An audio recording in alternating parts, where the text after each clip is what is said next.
our webinar on business recovery strategies.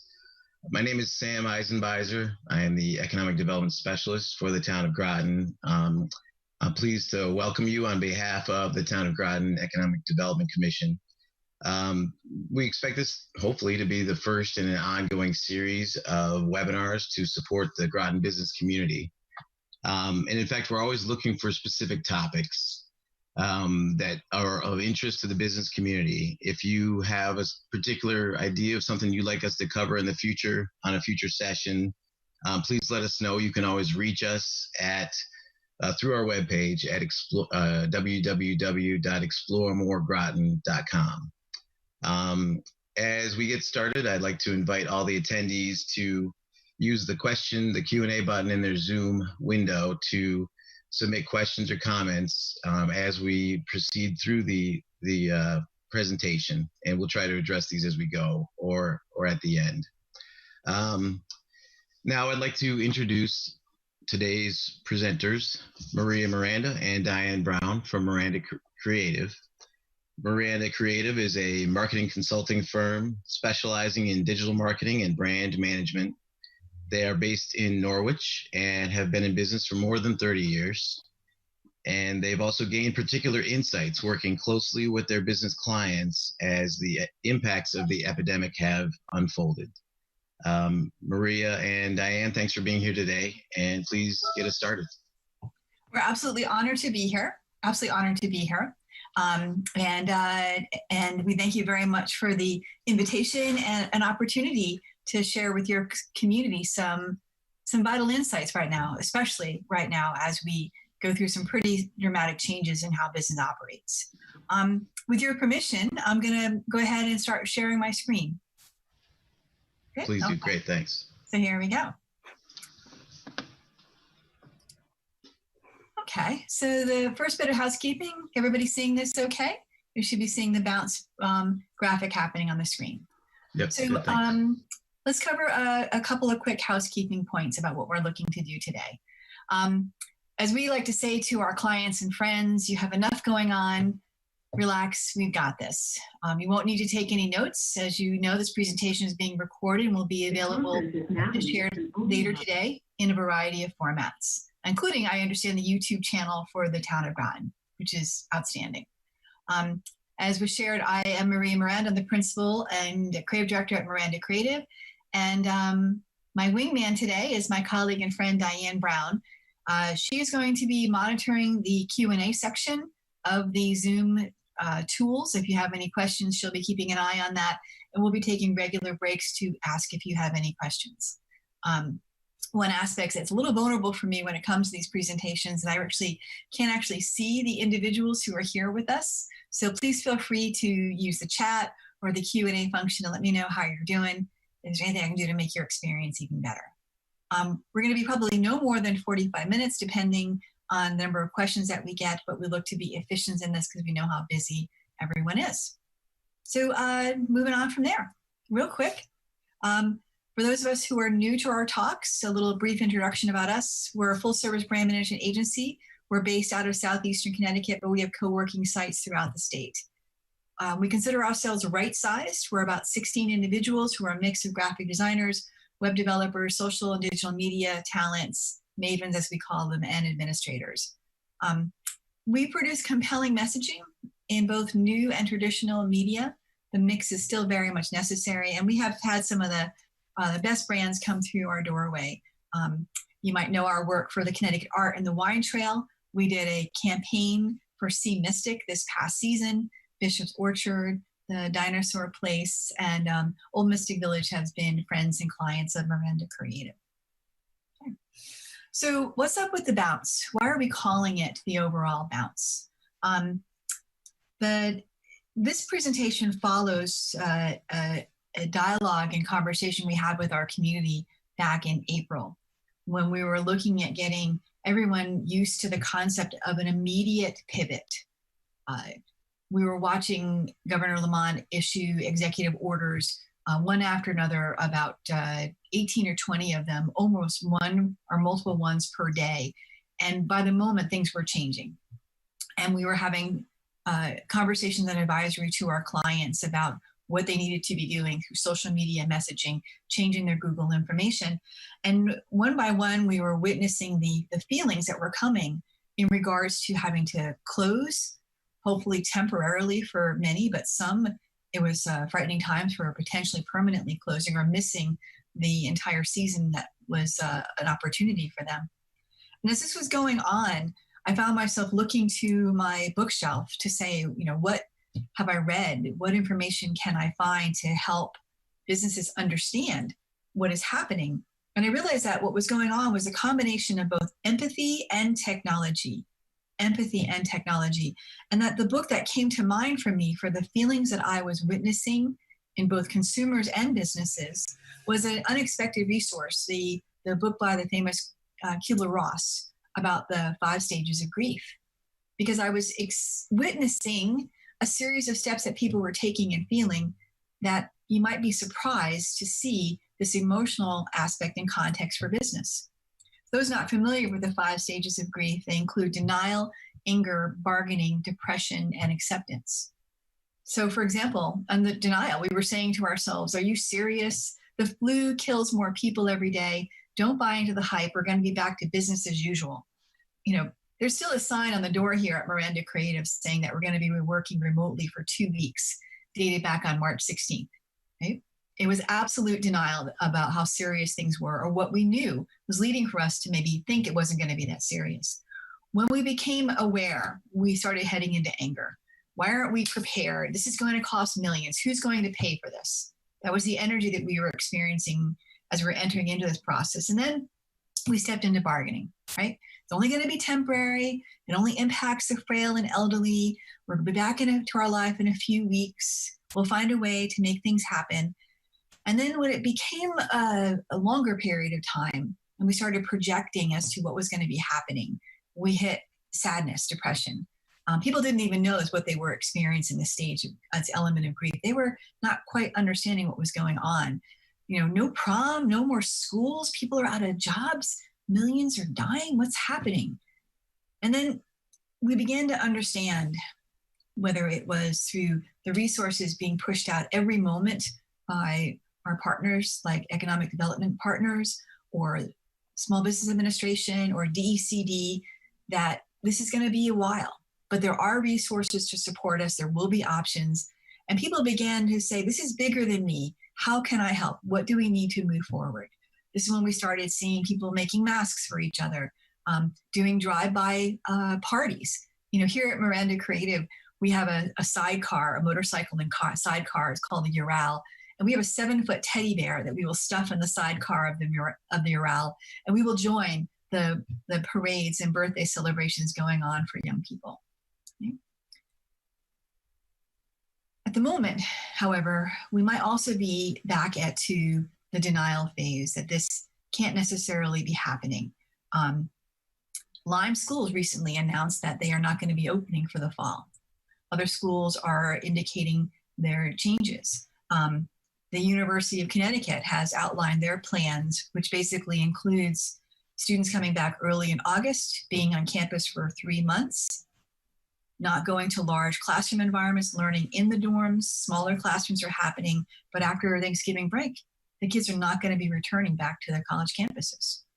So parents are supporting a university learning experience is only going to be 90 days for the semester on campus. So some aspects of denial are still happening.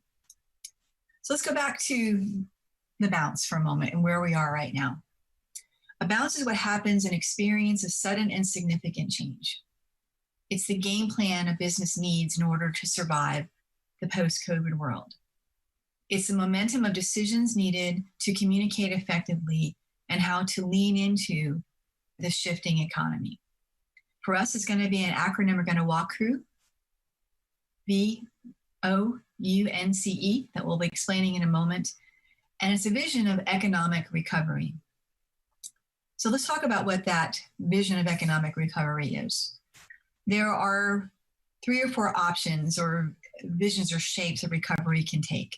There's the V recovery, a significant dip and an immediate increase. There's an L recovery, which is a slower slope of the recovery model.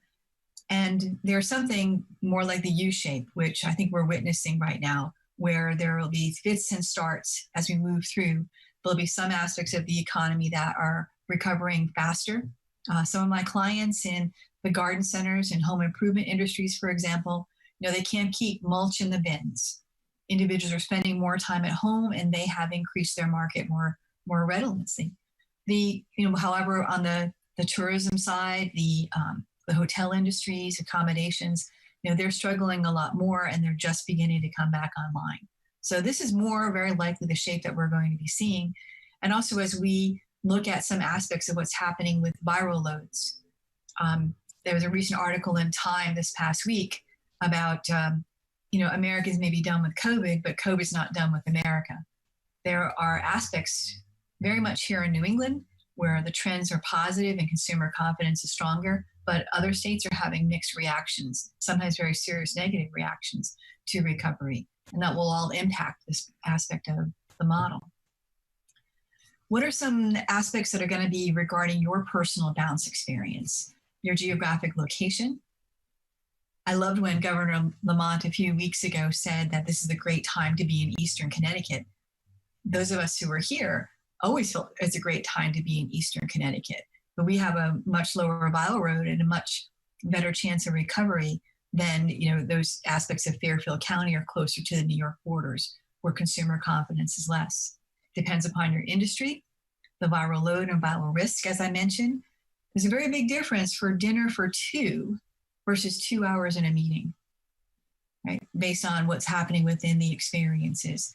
Age and demographics, I think we're going to see some populations which are more limited in their mobility and what they're going to do and their risk factors compared to other populations. And there'll be external influences from weather conditions to elections.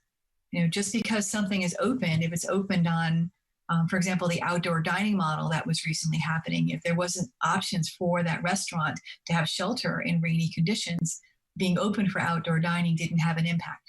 So those things will also happen. But there is one common denominator in all of these scenarios, and it's the aspect of consumer confidence that drives the market decisions or the return to the market. And I'm going to share with you some data points to look to get a sense of what's happening within consumer confidence. One is a industry resource that we use called Unicast, which traffics and follows the behavior of cell phone IP addresses from the point of origin where that cell phone most commonly is associated with an IP. For example, when you go home, your phone identifies your home IP and your Wi-Fi services. So Unicast, in I think the early portion of April, maybe late February, made a dashboard of them available for consumers and for municipalities. And it was a social distancing scoreboard. They were looking to help communities understand what was happening within their counties and how well people were complying with the shelter in place, stay home, stay safe orders. And back in late March, as you can see, the different counties had different aspects of analysis as to how quickly they complied with the shelter in place orders and how much they were maintaining that pattern. Here in New London County, we were at a B minus status, Tallinn County also B minus, and Middlesex, Litchfield, and Windham County were having a lower aspect of the status. Keep your eye over here on Windham County, right? You might be concerned that you see them at a D minus aspect, but they were also receiving some pretty specific messaging about how low their viral load was and how little population was hospitalized in that portion. And it's indicated in the consumer behavior as to what was happening. So I took a screenshot about a week ago to say what is currently happening within consumers' behavior for becoming more active and stepping out of the house a lot more. And as you can see, the performance evaluations drop significantly in all of them, right? Where you might be seeing an F happen is actually consumers being more comfortable with returning and being out back in the market. And where you see less of activity happening, Fairfield County at D minus compared to an F, they're not as confident as consumers, or there are not opportunities for them to be out. Google also started sharing this data, and I am excited that Google is, because it's a little bit more specific. And let's talk about this for a moment. So again, when I did this capture about a week and a half ago, it shares with you an actual very specific behavior as to what's happening with consumers and where they're going, right? So for example, our parks, our retail and recreation activities is down about 45% compared to normal behavior. Transit stations, of course, much further down, workplaces down. Residential is up. We're spending more time in homes. But this number is really interesting. Our parks and our outdoor activity is up nearly 50% over norm. And we know this because we're hearing stories about how parking lots are at capacity, how state has made some actions to reduce the number of people being allowed into some parks. So we've gone from being, in our retail spaces to our parks and activities as our outdoor behavior model. This is New London County. Let's take a look at Windham County, right? Windham County has a much lower hospitalization rate, much lower viral load rate. And take a look at this. The retail behavior in Windham County was down only 14% over norms, and the park activity was only up 7% over norms. So what this tells you is one indicator is that where consumers feel confident, they will be out. Right? I was up at the Target, Lowe's, Stop and Shop, and PetSmart environment up in the Killingly area about 2 weeks ago. And if it wasn't for the masks, it would have felt like a normal Saturday to me. Right? There was absolutely no sense of the consumer being concerned or intimidated by the COVID viral conditions. Any questions so far? Di, anything? No? No? Okay, not surprising. We'll see where we go from here. All right, so let's talk about what this means and for the reopened Connecticut, okay? So the first thing looking under the B for bounce is to maximize the current and unusual screen time activity and prepare for a significant decline by the close of the school year. So what does that mean for an action? To bolster your email list and to refresh your website content is one of the key activities to take. And how and the why of this? You want to increase the frequency of messaging with vital details. What are your new hours? The number of times I find myself searching to learn if an environment has returned to its normal hours or not is very surprising for me. It's probably maybe 10 times my normal behavior, because I could assume that my local Stop and Shop is open till 9 or 10 o'clock at night, maybe even 11. And many things are closed at 7 or at 8. So make sure if you are increasing your hours or changing your hours, that you're increasing the frequency of sharing that messaging. I believe strongly in renting or purchasing email lists of a like-kind audience to drive traffic to a website with relevant copy and content. I'll share with you in a few moments, we're seeing open rates in emails about double the amount that we normally see because of the amount of Zoom meetings, school-based education, online work that's happening. People are in front of their communications to get emails. When you do an email and you send an individual to your website, you'll have the opportunity to do what's called an IP capture. IP is abbreviation for Internet Protocol, which is the ID address of a person's router technology or their computer technology. And it's appropriate to retarget those individuals with digital advertising up to 90 days after the site visit, depending upon what you're selling. If you are an immediate retail space, such as grocery, et cetera, a person's probably going to make a decision to shop with you within a week, no more than 2 weeks. But if you are an attraction, a retail space that is more of a discretionary income item, people often will be looking for you sooner and make a decision within 30 days. And so therefore promoting to them up to 90 days is a great way to grow new markets. And you may also want to consider some collaborative efforts, and I'll share with you 2 examples. First, let's talk a little bit about a reinvented model for messaging in a COVID experience. Miranda Creative is honored to be working with the Williams School. If you're not familiar with them, they are a independent college prep school located on the campus of Comm College, servicing grades 6 to 12. probably no more than 3 weeks away from their first open house, the rules changed and the shelter-in-place orders happened. And the school had to completely reinvent how they were communicating to their target market. To be very specific, I found the client trying to repackage the open house experience into the virtual or online world. And we had to ask them to take a step back and to say, it's not so much about trying to repackage what you've always done, but about reinventing the way that you did it. So, for example, their normal open houses might have all topics addressed. They would get tours of the art program, tours of the athletic program, meet a variety of instructors. And instead, the school went through and did some very specific, online open houses if your child is interested in arts and culture, online open houses if they're interested in college preparatory, online open houses if they're looking for options in middle school. And they made them much more specific to the audience that wished to attend, because that's what this option is about. It's about being able to get specific information. We purchased an email database for them, actually rented it for about $600 for 30,000 names. And as you can see, we had an open rate of about 25%. Normally, unsolicited emails have open rates of about 13%, just to give you some perspective on this.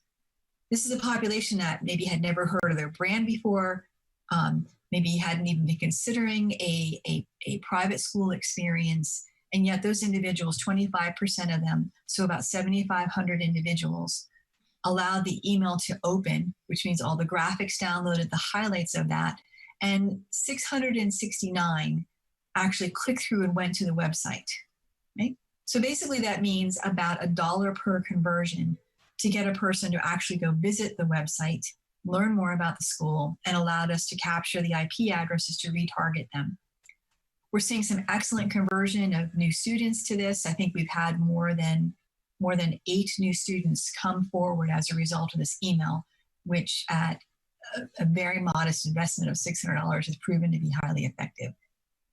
I would not have the same results in a pre-COVID world. I probably would not have had more than a 12% open rate, and it would have taken a lot more of other media to drive traffic to the website. So I see this opportunity being available for probably about another 30 days or so. And then I believe the need and desire to be out is going to reduce screen time, but this opportunity will return again in the fall. Okay. This one's a little bit closer to home. The same talent and the same resource that provided us the 30,000 names donated a 30,000 person list for the greater Mystic area. And we contacted a number of restaurants, and we actually really proactively asked them to be part of this test to see what would happen if we did a cooperative email blast on behalf of a specific area of interest, in this case, a foodies list, looking to see what would happen. I want to point out to you that the average restaurant has about 5,000 followers in all forms of social media, 5,000 total between Facebook and Instagram combined together. And as a result, when they're speaking to a closed loop community and every day sending out today's lunch specials or marketing to that same group over and over again, there's a diminished return. You can see it yourself if you visit the Facebook pages of some of these restaurants. You'll see, early April, there was maybe 34, 50 people who commented or liked on a post. And by the time that early May came around, there's probably no more than 3 to 5. And that was happening for a few reasons. One, they were often posting the same thing at the same time every day, today's lunch menu, today's special offers. And when that happens, Facebook pushes that information down in the algorithm because they know repeated information delivered to the same audience every day is not the desired experience they want people to have on Facebook. They want variety of content, intimate content, real-time information. So we wanted to see what we could do to help the restaurants, right? So from a 5,000 follower account, we gave them an opportunity to be part of a 30,000 person email blast. And the vendor fee all in would normally be less than $1,000, as I shared, about $600. This case, it was donated. So how did it do? Okay. Open rate was about 22.5%, pretty close to 23% overall. We had 8,000 individuals open the email that went out. We were able to push the budget a little bit and get about 36,000 households reached. And of that, we had 858 individuals click through to the websites of the participants. And we could get a sense, looking at it, as to what was a bigger draw than others, which really helps the restaurants understand what offers are more effective than others and what might be elements to improve for an offer or for graphics based on the reaction that happened. Again, it was less than $1 per conversion to get people to go through to their websites. So it's a great opportunity for others to consider to do the same thing. What do I mean by that? So I would say, for an example, an entire mall or mini mall could come together to do this. So a grouping of stores along the same street or clustered together within the same mini mall or plaza could do this. Sectors could do this. So a roofing company, a window company, a kitchen improvement company could come together to do this. You also could look to thematically come together to do something together for Father's Day or for Mother's Day or for maybe back to school. There are a lot of opportunities for you to collaborate together. And if you can imagine, 6 restaurants come together for an email blast that costs $600, you're talking about $100 per restaurant to do this, which is an amazing value. All right, so we're going to move over to about to be organized. So improve and secure consumer confidence with your messaging. Organize a communications plan that honors how you have pivoted in that message, right? So simply said, don't do this. This is a sign with practice spelled in the Great British version, I assume, probably not spell checked. Advising people to practice social distancing. This happened, and I don't mean to pick on the small business that did this, but I wasn't exactly filled with confidence that they were monitoring and being strict on their policies of social distancing or cleaning registers or doing that type of thing if they weren't paying attention to this detail. There are great resources available, I'm sure from the town of Groton, but also from the state of Connecticut. There's an actual documentation you can receive for indicating that you have been certified to reopen, that you have registered yourself for being reopened. And there's also proactive things that you can do. I did a screen capture from Bishop's Orchard that closed the Monday after Easter. And they, made a very specific example of showing about a dozen images talking about how they cleaned the store, how they pulled everything out to give consumers a greater sense of confidence as to their commitment to safety. And where there's a confident consumer, there's a buying consumer. A few things to remember from a Facebook tip perspective. If you are sharing information about your new hours, about your post-COVID apps, aspects, your opening, you should pin that comment to the top of your page in Facebook. Because if you're doing multiple posts a day, that statement you made a week and a half ago to indicate what you're doing, change in hours, your resources, is now going to be buried in the feed. If you pin it to the top of the page, it will always be noticed whenever a person visits your page. There's also an ability to mark your content as a COVID-19 update. Facebook added to every page a tab. A lot of people haven't noticed this, that says COVID-19 update. And you can click on that tab and it organizes all of the statements done by the page regarding COVID-19. It's also a great resource. They're very smart to do that. Okay. Moving into the next element. Retain the new or improved relationships established over this past several weeks. Renew relationships lost. Understand the importance of emotional attachment and transparency in your messaging. So many individuals chose to work with new partners, new brands. For example, Bishop's Orchard saw some significant new population they hadn't seen before. And a number of my clients who were small local businesses did, because it provided consumers a place to go to do business that made them feel a little bit safer and made them feel closer connected to their community. So here's some examples of a few brands that are tapping into those feelings. These happen to both be along the shoreline area. One is Van Wilkins, a garden center. They established a theme early on in the process about keep growing, which is a double entendre for getting through the COVID experience, enjoying your yard, enjoying your garden, being outside when you might feel quite sheltered and claustrophobic in your homes. Very gentle message. It's not saying, come buy from us, but keep growing with us. And Guilford Savings Bank realized that, people were looking to do business with individuals, especially when it came to the concerns about how to continue to do banking. And they launched a series that featured their employees and talked about them as individuals, their families, their interests, so that when the masks went up, the loss of connection didn't also become masked. That became even more meaningful. Consumers are reading some pretty frightening daily headlines right now, and I'm not even touching on some of the race relation issues that we're seeing. They're seeing a 13% unemployment rate numbers. Some numbers locally in Eastern Connecticut were as high as 20%. And every day, the governor's office is still issuing notifications about how many residents have lost their lives, and over 4,000. With these emotional elements going on, keeping in mind the stages of grief, you want to navigate social media and all media gracefully while seeking conversions. You have every right to want to renew your business, but you want to be mindful of the feelings of others. Here are two examples. I'm going to first take on the fun puppies to the right here. Quinnebog Kennels is in the Canterbury area, and even though they didn't need to, they were an essential entity, they chose to shut down operations for a few weeks to make sure that their team had time to be home with their family, and to give consumers a chance to feel more confident about what was going on.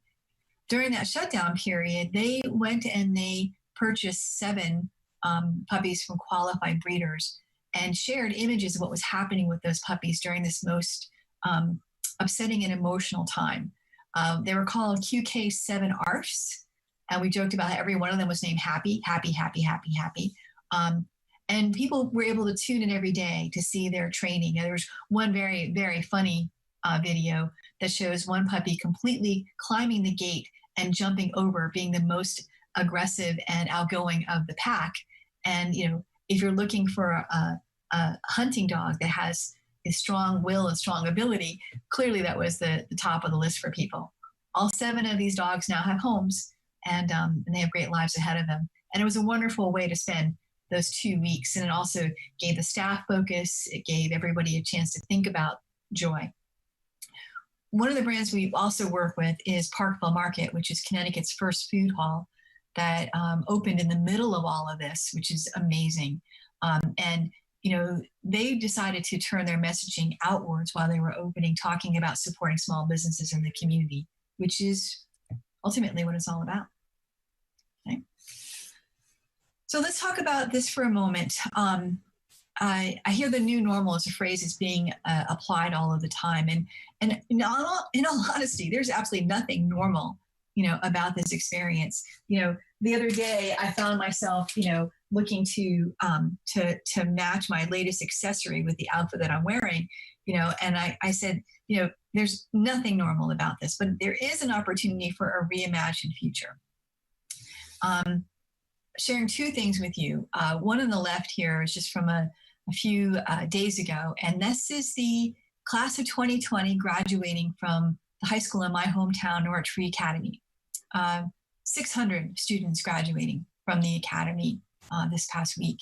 And instead of canceling it, the academy reimagined it. This is one of 6 or 7 things that they did for the students, including having on-site photographers on campus in 10 different locations, so students could come with their cap and gowns and have that classic picture taken, but practice safe social distancing. These are cars parked in alignment at Dodd Stadium here in Norwich, and there was huge screens brought in, and they did a drive-in graduation. It was incredibly joyful. And they also thought to create a Facebook profile graphic that parents and community members could change to support NFA. Over here to the right, Van Wilgens normally has a butterfly release program that sort of, launches the heart of summer. And clearly they couldn't do that this year. Instead, they did a virtual event and a Facebook Live event. And last I tuned in, there were more than 1,500 views of butterflies being released at Van Wilgens and the beauty of that. I thought it was highly, highly appropriate that as we undergo and we come out of the cocoon of being quarantined, to see these beautiful butterflies take flight. Okay. A couple other things to consider. Collaborate through partnerships and team building. The current parents of the Williams School did a caravan out to all of the new families that were coming in for the school so far for September. And they dropped off personalized posters to the kids. And as you can see from Colleen over here, she could not have been more thrilled to have her children understand how welcome that they were going to be in their new school in the fall. And it also gave parents an opportunity to connect and to have some fun together in this aspect of isolation. Miranda Creative recently did a cocktail hour with our friends at the Norwich Chamber, and it gave my colleagues an opportunity to spend time outside of their own circle and to share with others. What you see here is an exercise that we did with our guests. Music was played, and the guests were asked to draw what they were experiencing in the music. And I just love the smiles on the faces of everybody there. They're having a great time connecting when we're so limited to be actually spending time together. Little disclaimer, our eyes were closed during that. That was the purpose. Thanks, Di. That's why they're so messy. It's amazing how much was drawn actually while people's eyes were closed. Okay. What is virtual now will soon become a reality. Engage with your customers and colleagues through authentic outreach. I tip my hat to Lisa Knickie and the Ocean Chamber for 5 weekends in a row. She went out with a mask and with a camera, about 3 or 4 of her team members, and every 45 minutes, they opened up a Facebook Live in a new location. Screen capturing for you an example of what they did for Agway in Westerly. Entrepreneurs were interviewed, whether they were currently closed and doing curbside or they were fully operational. They were interviewed. Questions were asked real time. As you can see, people were responding. There was 23 shares of that activity when it was happening, more than 22 comments real time. And as a result, this small business had over almost 3,000 views of this video while it was bound on Facebook Live. There's absolutely no way that business would have achieved that within its more limited reach in its page alone. And it's this type of cooperative action that helped them, and something for businesses to consider about doing together, or for an economic development team to consider doing on behalf of the stores. Okay. How are we doing? Any questions, anybody? Okay. I have one, and Sure, Paige. This is Paige Bronk, Town of Groton, Economic Development. Great information. Just wondering, you talked about Reimagine Future. It kind of deals with where there's issue, there's opportunity.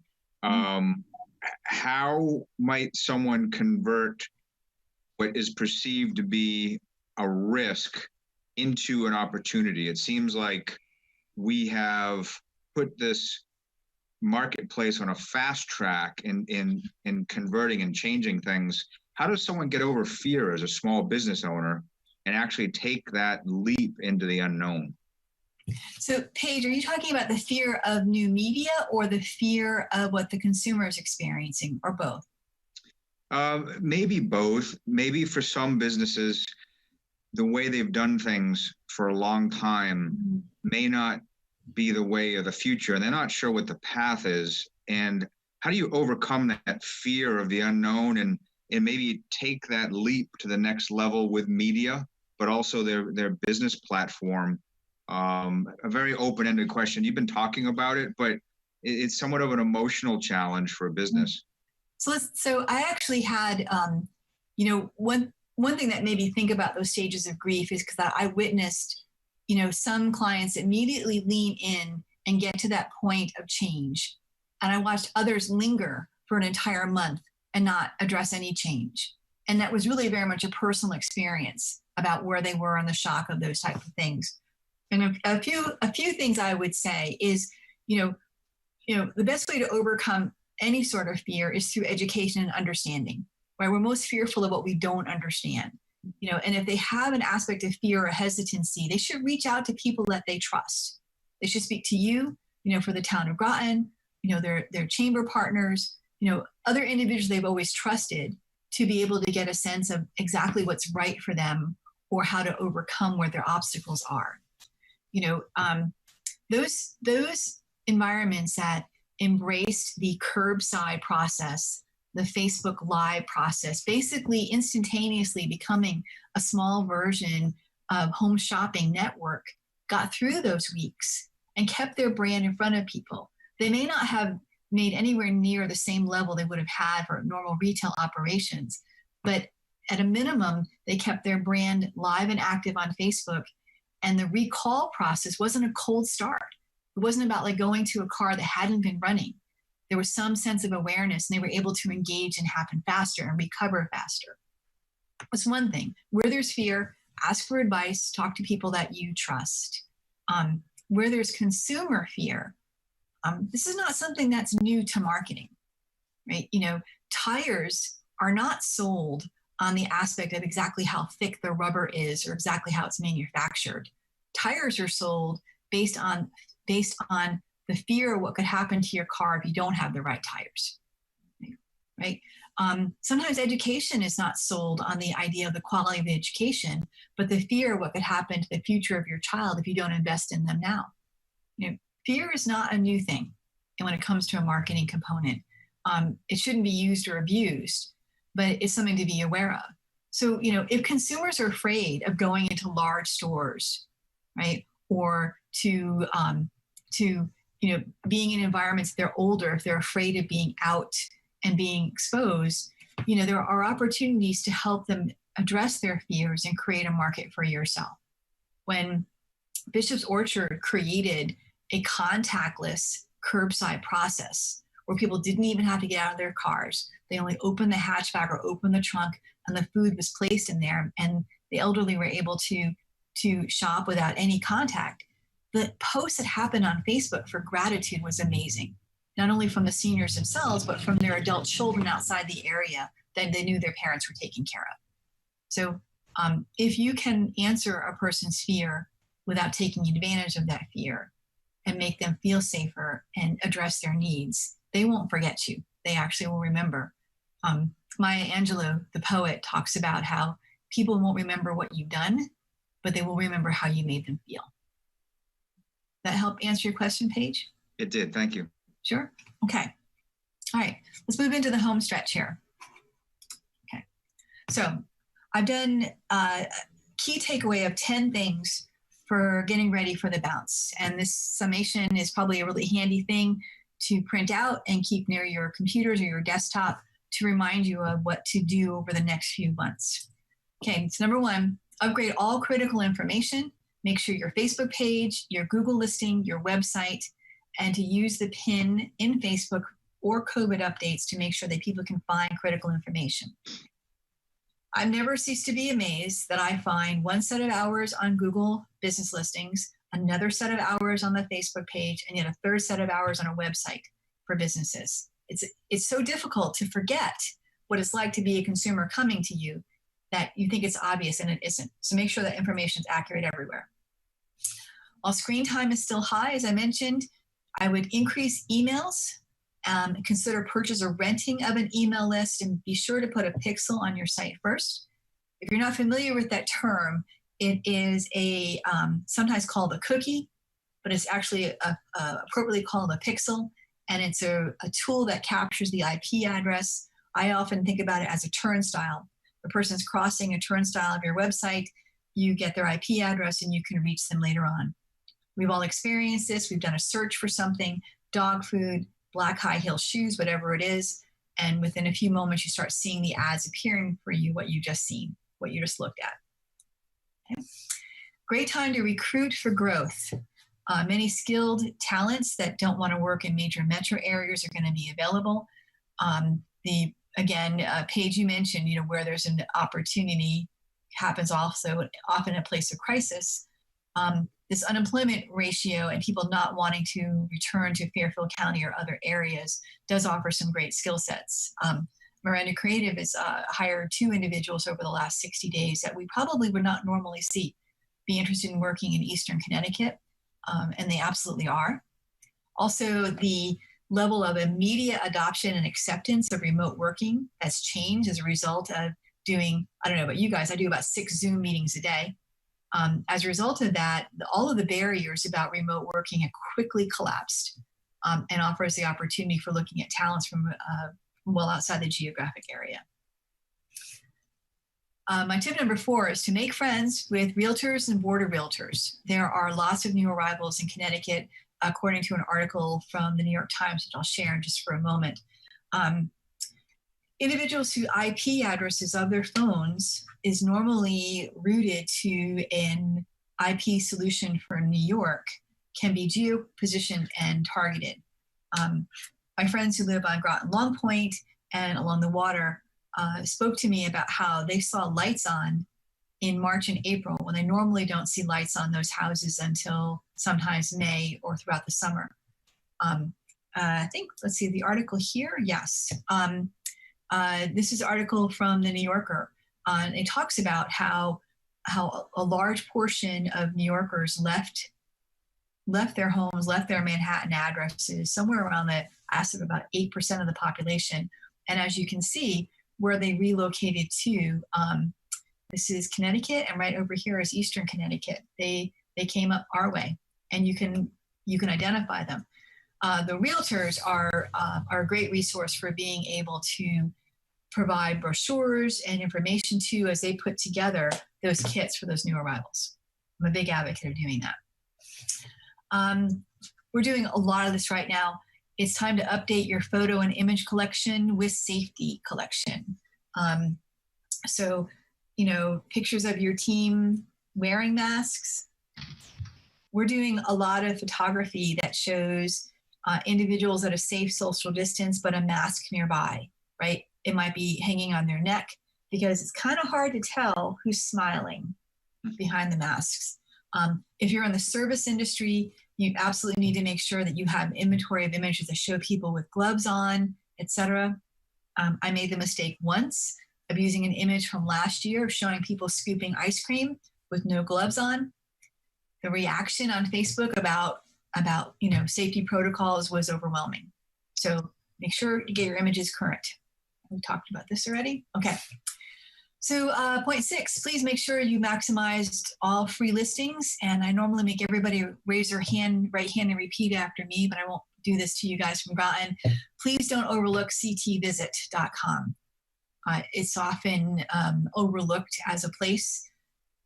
Jean and the team at CT Visit has pulled content from historic data, and they probably don't have images that show new safety protocols. They don't have new hours. They don't even know if you're open or closed or what's happening, and you need to make sure you tell them.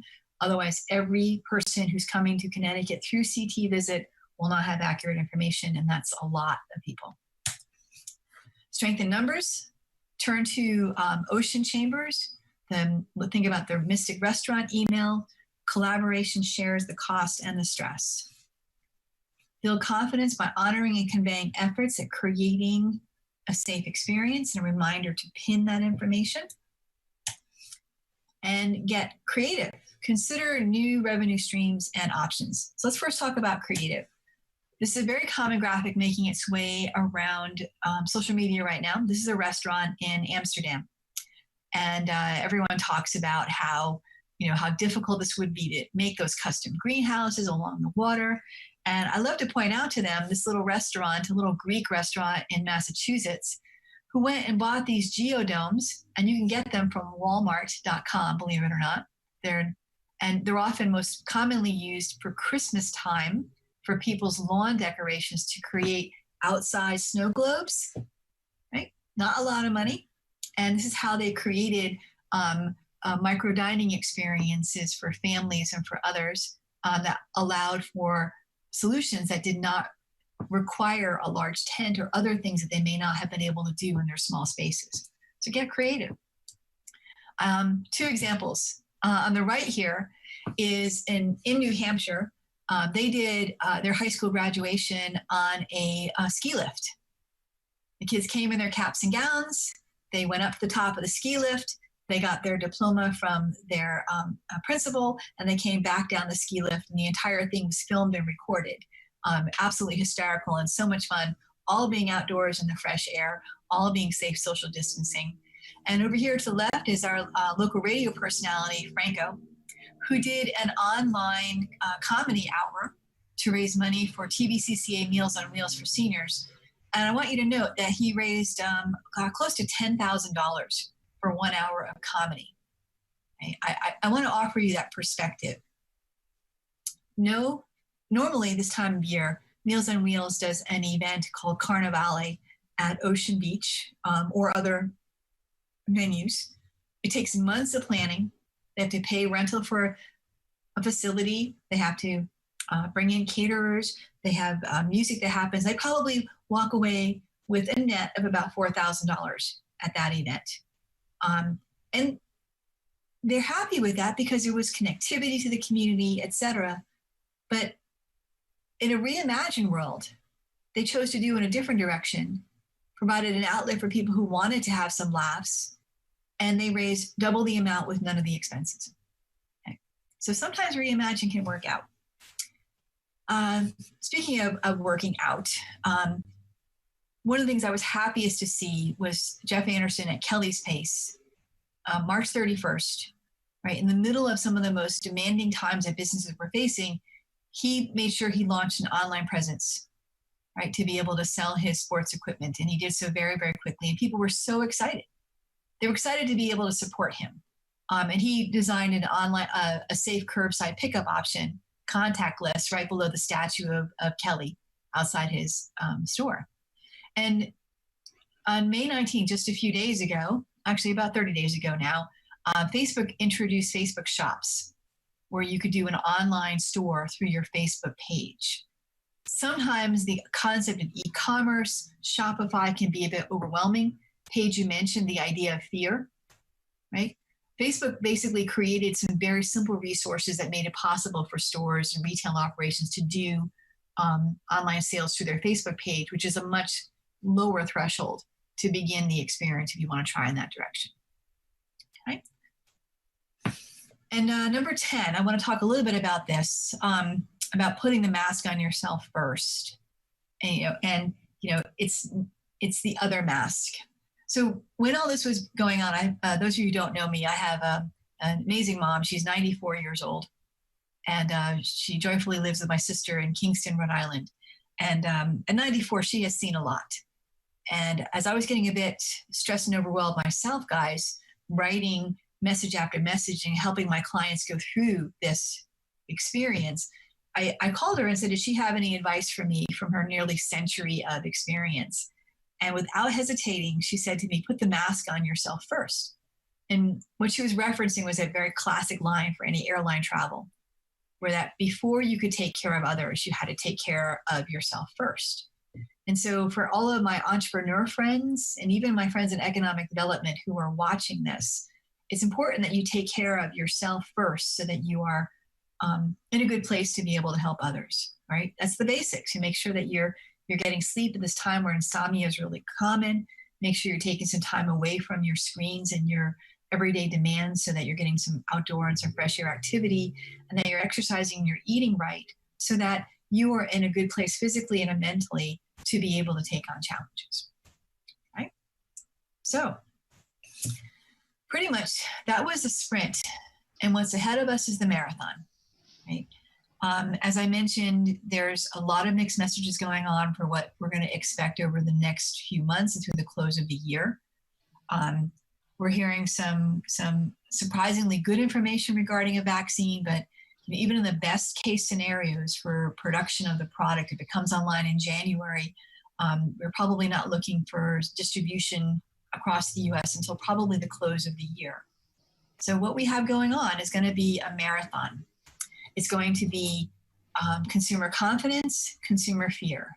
viral highs, viral lows. And my best advice to you through all of what you heard here is the concept of being nimble, to making sure that if you need to experience social distancing again, or a greater sense of shelter that may happen as we head into the cold and flu season at the end of the fall, you need to make sure that you're ready to survive that experience through your online game, whether it's the Facebook shops, whether it's online shopping, whether it's an email list or a loyal audience that's connected to you. You want to be ready for that, and also be ready to address what's going on within your storefronts. Let's not be caught by surprise by this, because we know what's happening. So, bottom line, you got this. You're ready for the bounce. Any final questions? I do have a question, Maria. Sure. But first, I definitely want to thank you.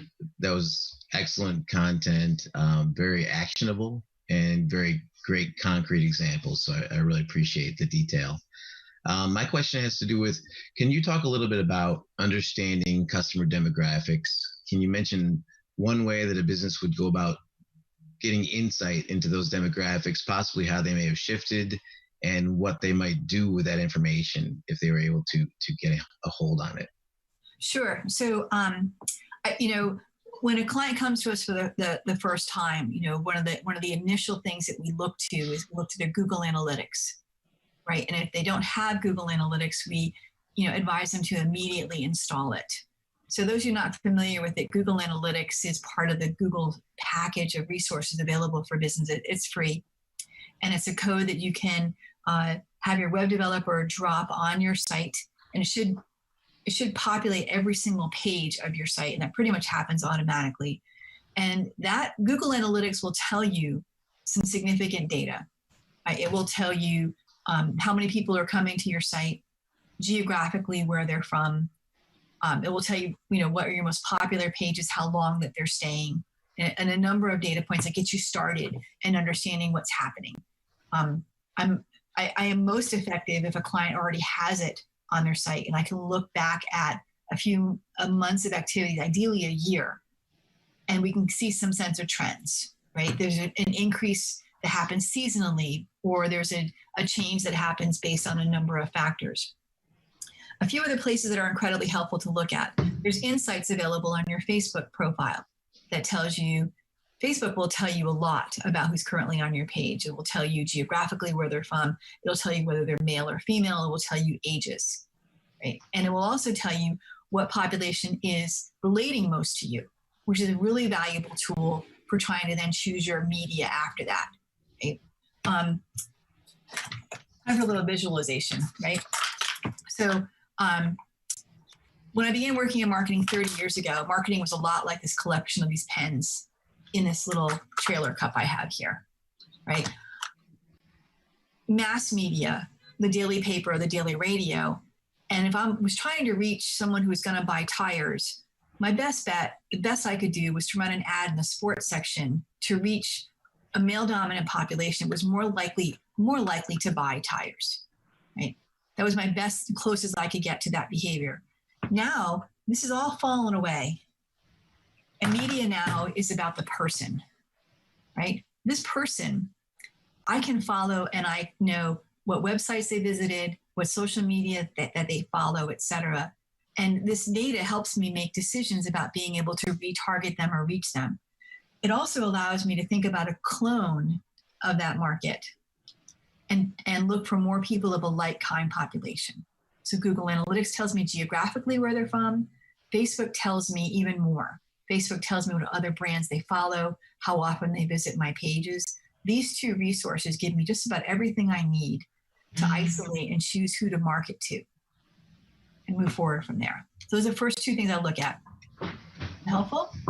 It sure is. Thanks very much. Absolutely. All right. Any other questions? All right, then I'm going to say thank you very much. And we can sign off, and we'll send a PDF of this to our friends at the town of Groton, so you have that available as a tool, and you now have this recording. Okay. Perfect. Thanks so much, Maria. Thanks, Diane. Have a great day, everybody. Our pleasure. Thank you. Bye-bye.